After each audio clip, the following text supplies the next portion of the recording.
आप शक्तियां पा सकते हैं, पर सवाल यह है कि आप उसे संभाल पाएंगे। अगर बस इतना भी आपके सिस्टम को झटका लगता है तो आप खून की उल्टियां करके मर जाएंगे। किसी भी शक्तिशाली स्थान के एंटी क्लॉकवाइज घूमना वास्तव में इसी बारे में है।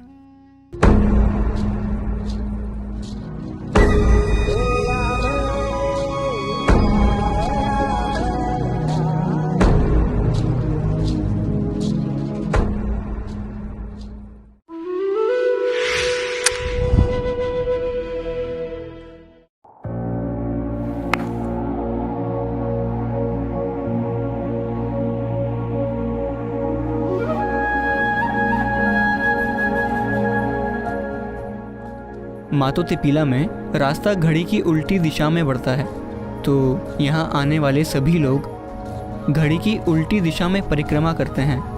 क्या इसका उन पर कोई नेगेटिव असर पड़ता है? तो मातो तिपीला के चारों ओर घड़ी की उल्टी दिशा में घूमना या परिक्रमा करना, जैसा कि हम ये कहते हैं, उत्तरी गोलार्ध में इसका एक खास असर होता है। और हम किसी शक्तिशाली स्थान के चारों ओर घड़ी की उल्टी दिशा में जाने के लिए मना इसीलिए करते हैं क्योंकि हो सकता है आपको शक्ति मिल जाए, लेकिन सवाल यह है कि क्या आप उसे संभाल पाएंगे।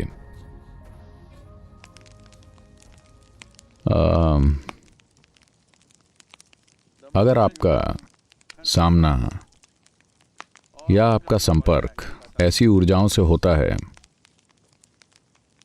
तो आप में एक खास स्थिरता होनी चाहिए, एक खास लेवल का स्थिरत्व होना चाहिए। नहीं तो सबसे पहले आपका सामना तरह तरह के भयंकर रूपों से होगा। आप देखेंगे कि तिब्बती बौद्ध धर्म भी ऐसे भयंकर रूपों की बात करता है जिनसे उनका अपनी साधना के दौरान सामना होगा।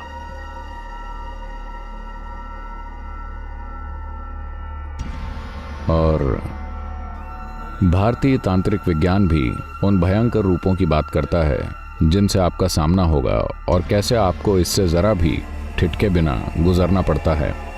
अगर आप ज़रा भी ठिठके तो तांत्रिक कहानियों में हर कोई ये बताता है, अगर आपको ज़रा सा भी यानी थोड़ा सा भी झटका अपने सिस्टम में लगता है तो आप खून की उल्टी करते करते मर जाएंगे। हमेशा ये खतरा रहता है कि अगर आपने छिन्नमस्ता जैसा कोई भयानक रूप देखा और अगर आप ठिठक गए तो आप खून की उल्टी करते करते मरेंगे। ये एक आम प्रचलित कहानी है। तो ऐसी विशुद्धि ऊर्जा के चारों ओर यूं घूमना, जो कि शिव के गले का प्रतीक मानी जाती है, जो कि जमा हुए जहर का एक प्रतीक है, और अगर ये गलत दिशा में घूमी तो खून की उल्टी होना एक स्वाभाविक नतीजा हो सकता है। मुझे नहीं मालूम अगर मूल अमेरिकी संस्कृति में ऐसी कहानियां या किंवदंतियां हैं जो असफल हो गए दवाई वाले आदमियों के बारे में ऐसी चीज़ों की बातें करती है, जो कुछ हासिल करने गए और वो खून की उल्टी करके मर गए क्योंकि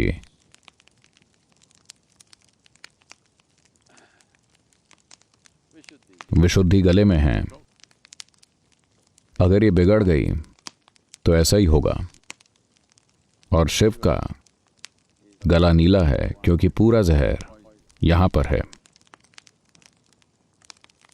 जहर या विष को सिर्फ मार देने वाला ही नहीं समझना चाहिए। सांप या दूसरे विषैले जीव अपने अंदर जहर लिए घूमते हैं क्योंकि वही उनके जीवन का आधार है, उनका भोजन, उनका भरण पोषण, और यही उनका अस्तित्व है। बात बस इतनी है कि दूसरे जीव उसे संभाल नहीं पाते। बस इतनी सी बात है।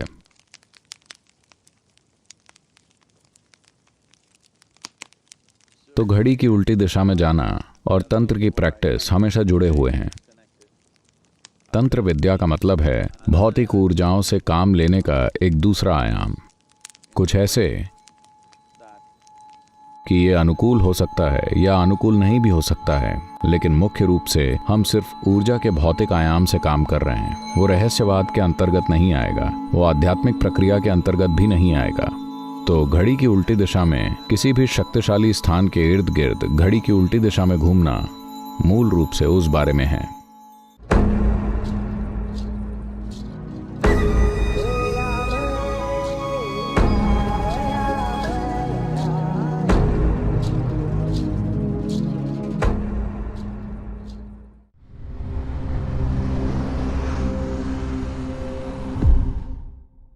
माटो टिपीला सीधा आपके कंठ पे लगता है।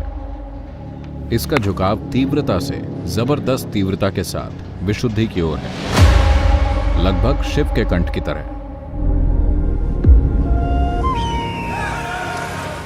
जो कोई भी माटो टिपीला के आसपास रहा, उसकी विशुद्धि का सक्रिय होना तय था।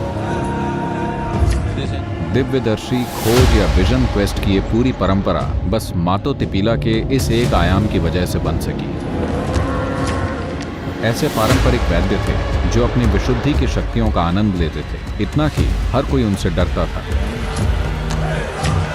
जहां पर भी विशुद्धि है, वहां स्वाभाविक रूप से बिना शरीर वाले जीव एकत्रित होंगे।